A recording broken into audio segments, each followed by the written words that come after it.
Hello divine souls. तो आज का मेरा टॉपिक है कि आप कलयुग से सतयुग में कैसे कन्वर्ट हो सकते हो, क्योंकि इस वक्त बहुत बुरा समय आ रहा है। चारों तरफ से आपको गाइड किया जा रहा है, पूरा यूट्यूब भरा पड़ा है, लोग सब आपको गाइड कर रहे हैं कि उस बुरे समय से बचने के लिए आपको क्या करना है। क्योंकि ये जो अर्थ है, अर्थ अब कलयुग से सतयुग में कन्वर्ट हो रही है। तो हम सब चेंज होंगे तो ये कन्वर्ट होना बहुत आसान हो जाएगा, क्योंकि हमने ही कलयुग बनाया है। क्योंकि हमारे विचार शुद्ध नहीं थे, हम दूसरों के लिए विचार अच्छे नहीं रखते थे, जेलस फील करते थे, नफ़रत करते थे, ईगो करते थे। ये जो नेगेटिव एनर्जियाँ हैं ना, जो कुछ भी हम बोलते हैं सोचते भी हैं ना, वो स्पेस में जाता है। हमारा जो ब्रह्मांड है वो हमने ही तैयार किया है, हमने ही बिगाड़ा है सभी चीज़ों को, तो उसको ठीक करने की जिम्मेदारी भी हमारी है। तो आपने क्या करना है, आपको छोटे छोटे टूल्स बता रही हूँ, जितना यूनिवर्स ने मुझे गाइड किया है आपको बताना चाहती हूँ। कि मैं ट्विन फ्लेम जर्नी में हूँ 2020 से। तो उस वक्त मेरी सोल की अवेकनिंग हुई, मेरी हाफ सोल मेरे सामने आई, उसी के द्वारा मेरी अवेकनिंग हुई है। ये परमपिता परमात्मा के तरीके होते हैं अवेकन करने के, कई लोग इसको नहीं समझते। क्योंकि जब इंसान बैलेंस में हो जाता है ना, तो वो सभी की जो अवेकन का तरीका है उसकी रिस्पेक्ट करता है। ये एनर्जी होती है 350 की एनर्जी। कई बार मैं जो चार्ट है एनर्जी का उसको बताती हूँ कि जो लो एनर्जी होती है वो डाउट की एनर्जी होती है। हमने किसी पर डाउट नहीं करना, किसी की जर्नी पर डाउट नहीं करना। परमपिता परमात्मा के दिए हुए गिफ्ट हैं। आत्मा की जागृति कोई छोटी बात नहीं है। हजारों जन्मों की भक्ति के बाद हमें आत्मा की जागृति होती है, डिवाइन टाइम पे होती है। हमारा तो ट्विन फ्लेम का एक दूसरे के साथ कांटेक्ट होता है, परमपिता परमात्मा के साथ कांटेक्ट होता है कि इस जन्म में हम मिलेंगे, एक दूसरे की जागृति कराएंगे। पहले डीएफ को ट्रिगर करके जागृत कराते हैं। जब डीएफ बैलेंस हो जाती है, कई साल के बाद होता है। ये काम इतना आसान भी नहीं है। रोना धोना, दुख दर्द, पेन, अनकंडीशनल लव, बहुत कुछ चलता है। पहले तो पागलों जैसी हालत हो जाती है कि जिंदा लाश की तरह जीते हैं हम। लोगों के लिए हंसी की बात है, लोग इसको रोमांस समझते हैं, लेकिन ये रोमांस की जर्नी नहीं है, ये डिवाइन जर्नी है, स्पिरिचुअल लव है, डिवाइन लव है, अनकंडीशनल लव है। इतना पेन दर्द झेलने का कारण ये होता है कि हमने खुद ही इस जन्म में अनकंडीशनल लव में जाना, कांटेक्ट किया होता है परमपिता परमात्मा से कि हम इस जन्म में जाएंगे, अनकंडीशनल लव हमें चाहिए। जो हमारी आत्मा में रिकॉर्डिंग होती है, कांटेक्ट होता है, वो पाए बिना हम इस अर्थ से नहीं जा सकते। अनकंडीशनल लव में जाना कोई छोटी बात नहीं है। पूरी लाइफ हम ढूंढते रहते हैं, कोई ऐसा पर्सन मिले, कोई ऐसा लेडी मिले जो हमें कंप्लीट करे। कंप्लीशन में जाना है, अनकंडीशनल लव में जाना, लेकिन नहीं मिलता। हजारों धोखे खाने पड़ते हैं, हमें अपनों से धोखे खाने पड़ते हैं। क्योंकि हमारी जो सोल होती है वो 9th डिमेंशन से आई होती है। प्लेडियन के बच्चे होते हैं हम। आप गूगल पे सर्च करके देखो ट्विन फ्लेम कौन है, अगर किसी को नहीं ये समझ आ रहा। और प्लेडियन कौन है, थोड़ा सा प्लेडियन के बारे में बता देती हूँ। प्लेडियन कौन होते हैं? प्लेडियन जोड़े में होते हैं। आम तो feminine energy nurturing, caring, loving होती है, लेकिन जो प्लेडियन होते हैं उनकी जो मस्कुलिन एनर्जी होती है वो भी इसी टाइप की होती है, फेमिनिन एनर्जी में ही होती है। मतलब प्यार करना, सबको अनकंडीशनल लव करना। हमने वो कॉन्ट्रैक्ट किया है कि उसमें जाना है, हमने फील करना है अनकंडीशनल लव। तो उसको जाने के लिए हमें बहुत धोखे खाने पड़ते हैं, बहुत पेन सहना पड़ता है, बहुत दर्द सहना पड़ता है, अपनों का, सामने वाले का। हमारी सोल को कहीं भी चैन नहीं आता, क्योंकि हमारा कॉन्ट्रैक्ट अनकंडीशनल लव में जाने का होता है।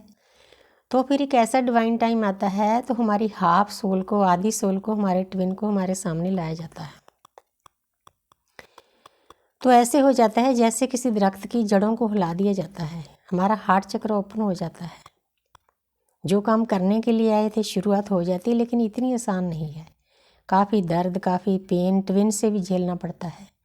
उसकी ड्यूटी होती है, एक सोल तो साधना पे बैठती है और दूसरी सोल ने उसको ट्रिगर करना होता है, पेन देना होता है। ट्रिगर पेन का कारण भी हालांकि अगर देखा जाए हमारे जो शिव एनर्जी में होते हैं डिवाइन मस्कुलिन, वो इतने बुरे नहीं होते। आम लोगों के लिए वो बहुत अच्छे होते हैं, मेरा अपना एक्सपीरियंस है। लेकिन हमें ट्रिगर करना उनकी एक ड्यूटी हो जाती है, क्योंकि उनकी सोल ने कंट्रैक्ट किया है। ट्रिगर करने का मतलब ये होता है, कई डिवाइन फैमिली दुखी होती है कि वो ऐसा क्यों है, मैं भी होती थी, कि इसको समझ में नहीं क्यों नहीं आ रहा, ज्ञान को क्यों नहीं समझ रहा, ज्ञान की वीडियो क्यों नहीं इसके काम आती, जैसे मैं चलती हूँ वो क्यों नहीं चलता। वो नहीं चलेगा, उसकी ड्यूटी होती है आपको ट्रिगर करना।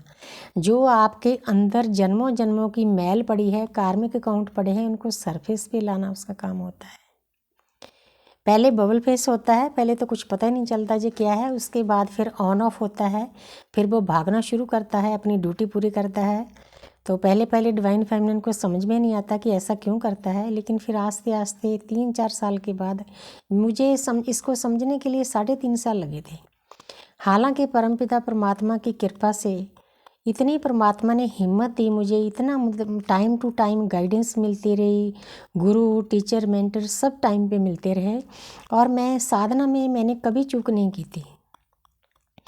मैं जब से उठना शुरू किया मॉर्निंग, कई कई घंटे तक मैं मेडिटेशन करती थी। फिर मुझे सर मिले, अंकित सर, उन्होंने मेडिटेशन कराए, स्पेशल ट्विन फ्लेम से कॉर्ड कटिंग करवाई ताकि हम पेन दर्द से दूर चले जाएं, बहुत कुछ किया, तब जाकर बैलेंस में आए। फिर अंदर से सवाल उठने लगा कि अब मुझे भागना चाहिए इससे। मतलब इतना भक्ति में इतनी शक्ति होती है। जो डिवाइन फेमिनिन रोती थी, दिन रात चिल्लाती थी, सारी सारी रात रोती थी अपनी दूसरी सोल के लिए, ना कि उसकी बॉडी के लिए। ये रोना धोना सोल लेवल का होता है, ये दुनियादारी का रोमांस नहीं है, इसको समझना है डिवाइन फेमिनिन को। तो उसके बाद में खुद मुझे एहसास हुआ कि इससे दूर हो जाना चाहिए, इसको टाइम देना चाहिए इस रिश्ते को समझने के लिए। जब डिवाइन फेमिनिन अपनी एनर्जी पूरी तरह से खींच लेती है ना, डिटैच हो जाती है अपने डीएम से, तो उसको समझ में आता है कि ये कौन थी, ये तो मेरी सोल थी, मेरी शक्ति थी। हमारी बातें एनर्जी लेवल पे चलती है। हमारी मुश्किल ये होती है, बाकी 95% लोगों के जो शिव और शक्ति होते हैं ना, वो अंदर होते हैं बॉडी के, लेकिन हमारे बाहर होते हैं, क्योंकि हमने एक सोल को 2 हिस्सों में बांटकर अलग अलग शरीरों में डाला होता है, परमपिता परमात्मा के नुमाइंदों के सामने कंटेक्ट किया होता है। इसीलिए हमारी जर्नी पेनफुल होती है। जो अंदर से बैठे होते हैं ना शिव और शक्ति, उनको जागृत करना आसान है, लेकिन जो बाहर हैं उनके लिए तो बस आप ये समझ लो कि आप एक जिंदा लाश की तरह जीते हो। पहले डिवाइन फेमिनिन को पेन मिलता है, फिर डिवाइन मस्कुलिन को पेन मिलता है जब डीएफ भाग जाती है। उसको मिलना का मन, अंदर से प्यार होता है, अनकंडीशनल लव होता है, लेकिन नीडीनेस नहीं रहती। ना तो कोई मिलने की नीडनेस रहती है, ना बात करने की। ब्लॉक है, अनब्लॉक है, किसी चीज़ का कोई फ़र्क नहीं पड़ता। जिन बातों के लिए वो दिन रात रोती थी, सोच कर देखो, भक्ति में इतनी शक्ति है। परमात्मा का शुक्रिया अदा करती हूँ मैं। मुझे भी बैलेंस होने में 5 साल लग गए, लेकिन फिर मुझे ऐसा था कि इससे दूर जाना है, बिना दूर जाए गुजारा नहीं, क्योंकि एक सोल की वेकनिंग से नहीं काम चलता, सामने वाला भी वेकन होना चाहिए। जैसे डीएम अपनी ड्यूटी पूरी करते हैं, डीएफ भी फिर ड्यूटी करती है। अगर डीएम बुलाते हैं तो फिर भी नहीं वो जाती, वो सीधा जवाब दे देती है कि पहले आप मेडिटेशन के लिए तैयार हो जाओ, परमपिता परमात्मा के साथ जुड़ो, तब मैं आऊँगी। तो ये खेल होता है। और दूसरा जो मेरा टॉपिक था कि आप कलयुग से सतयुग में कैसे जाएं। आने वाला टाइम इतना टफ टाइम आ रहा है, हम कोई मजाक नहीं कर रहे, इसीलिए हमारी एक ड्यूटी हो जाती है, जितनी सोझी परमात्मा ने हमें दी है उसको आगे स्प्रेड करें, ताकि ज़्यादा से ज़्यादा सोल्स अवेकन हो सके। मेरा पॉडकास्ट देने का भी यही मतलब होता है। पूरे वर्ल्ड से मेरे साथ लोग जुड़ गए जो ट्विन फ्लेम जर्नी में थे। हमने देखो सेवा सबकी करनी है, कार्मिक के भी आते हैं केसेज मेरे पास, बाकी सोलमेट के भी आते हैं, लेकिन ज़्यादा केस मेरे पास ट्विन फ्लेम के हैं। जितना 5-6 साल में परमात्मा ने मुझे सोझी दी है, उतना मैं गाइड करती हूँ, मैं अपनी लाइट को स्प्रेड करती हूँ, मैं अपनी ड्यूटी पूरी करती हूँ, अपना सोल पर्पज पूरा करती हूँ। तो उसके लिए सभी को जैसे जैसे मैं अपने हिसाब से मैंने अपनी जर्नी तय की है उसी हिसाब से मैं उनको गाइड करती हूँ। परमपिता परमात्मा की तरफ से हमें जो ज्ञान होता है, हमारी जिम्मेवारी होती है कि हमने ज्ञान को स्प्रेड करना है, क्योंकि हम लाइट वर्कर होते हैं, हमने लाइट को स्प्रेड करना है। उसके बदले में हमारे अपने भी बहुत गुस्सा में आ जाते हैं, कई बोलते नहीं, कई हमें ब्लॉक कर देते हैं। मतलब ऐसे रिश्तों से हमें अटैच किया जाता है जो ऐसे लगते थे एक पल के लिए हमें नहीं छोड़ेंगे। ये परमपिता परमात्मा का समझाने का तरीका है कि मेरे प्यारे बच्चे, इस अर्थ पर आपका कोई नहीं है। आप अपने कार्मिक अकाउंट ख़त्म करने आए हो, जहाँ पर लेसन सीखने आए हो। मतलब जिन रिश्तों पर आपको इतना मान होता है, प्राउड होता है कि ये कभी भी दूर नहीं होंगे, एक पल में दूर हो जाते हैं वो। ये परमात्मा का समझाने का तरीका है। दूर होने का मतलब ये नहीं होता कि रिश्ता टूटता है, डिटैच होना पड़ता है। अंदर से प्यार उतना होता है, जब मिलेंगे तब भी कोई फ़र्क नहीं पड़ेगा। मतलब फिर डिवाइन फेमिनिन इतनी बैलेंस हो जाती है, उसके दिमाग में आता है भी ठीक है, कोई बात करता है तब भी ठीक है, नहीं करता है तब भी ठीक है। इसी को बैलेंस होना कहते हैं।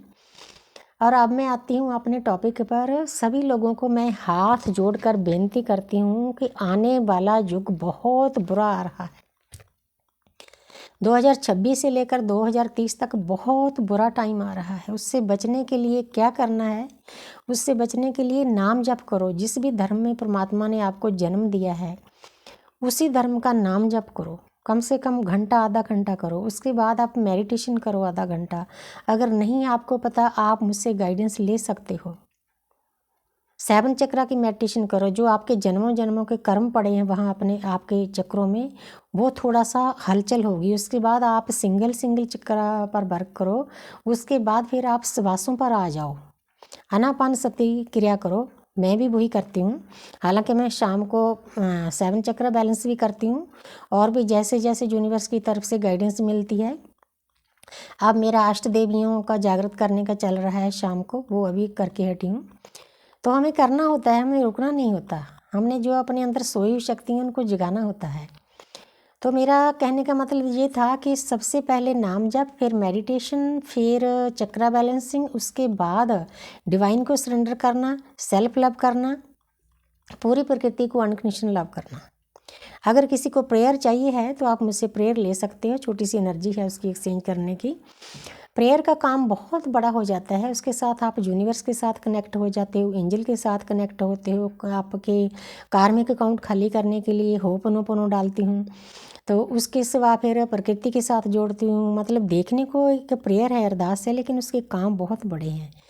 पहले मुझे भी ऐसे लगता है, लेकिन अब मुझे बहुत अच्छा लगता है कि परमपिता परमात्मा ने मेरी एक ड्यूटी लगाई है। जो लोग श्रद्धा से प्रेयर करते हैं उन्होंने बहुत कुछ पा लिया है, बहुत नेगेटिविटी दूर कर ली है। जो लोग उनके आसपास उनको तंग करते थे वो भी शांत हो गए हैं। तो सोचकर देखो परमात्मा ने कितनी अच्छी ड्यूटी लगाई है। अब आने वाला टाइम इतना बुरा आ रहा है कि अगर तो सभी लोग जो नहीं अवेकन हुए, नहीं परमात्मा से जुड़े, उन्होंने नाम जप ना शुरू किया, तो यूनिवर्स का पहला टूल क्या है? उनको डिप्रेशन में डाला जाएगा। सब कुछ होते हुए वो इंसान कभी भी खुश नहीं रह सकेंगे।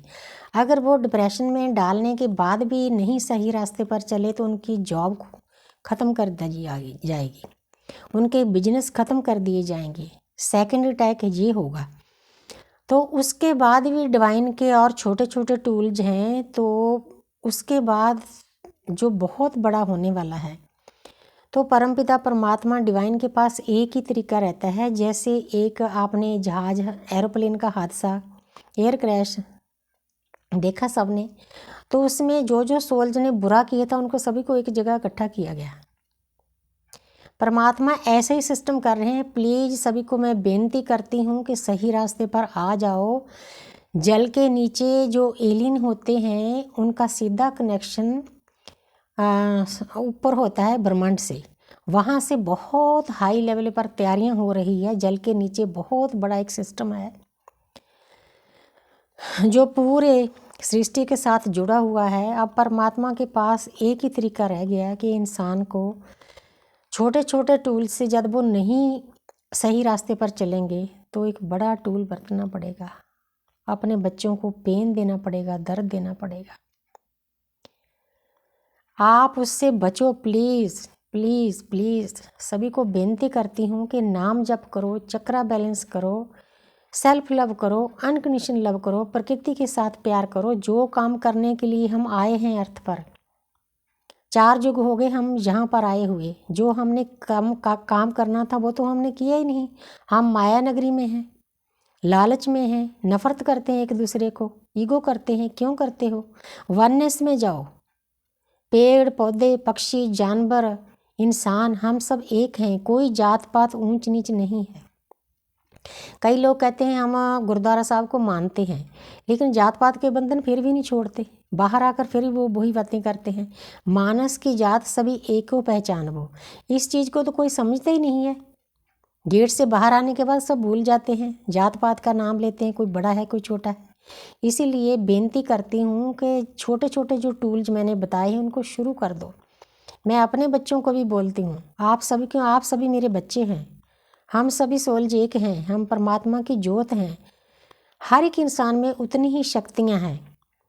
33 करोड़ देवी देवता हमारे अंदर सोए पड़े हैं। देवियाँ हमारी रीढ़ की हड्डी पर सोई हुई हैं, उनको जागृत करो। अगर शुरुआत कर लोगे ना, उसके बाद फिर परमपिता परमात्मा, ब्रह्मांड पिता और माता प्रकृति आपको गोद में बिठा लेंगे। आपके आसपास सुरक्षा कवच बना दिया जाएगा। किसी की हिम्मत नहीं कि आपको कोई चोट पहुंचा सके। बहुत प्यारा सिस्टम है यूनिवर्स का, परमात्मा का। बस एक बार उसके लड़ लग जाओ, अपनी बुरी आदतों को छोड़ दो। जितना भी कोई इंसान नीचे गिरा हुआ है, कोई बुरा काम करता है, कोई शराब पीता है, कोई नशा करता है, कुछ भी करता है, या और कोई गंदे गंदे काम करते हैं, बस नाम जप करना शुरू कर दो प्लीज़। आपका शुद्धिकरण शुरू हो जाएगा। आपके कार्मिक अकाउंट खाली करने शुरू हो जाएंगे। जो आपके पास नेगेटिव एनर्जी हैं वो परमपिता परमात्मा उनको दूर कर देंगे। आपके आसपास देवताओं का पहरा लग जाएगा। अपने अपने धर्म के अनुसार नाम जप करो प्लीज़। मेरी बेनती स्वीकार करो। मुझे उम्मीद है मेरी छोटी छोटी सिंपल सी बातें किसी ना किसी को तो ज़रूर समझ में आएगी। Thank you. I love you all.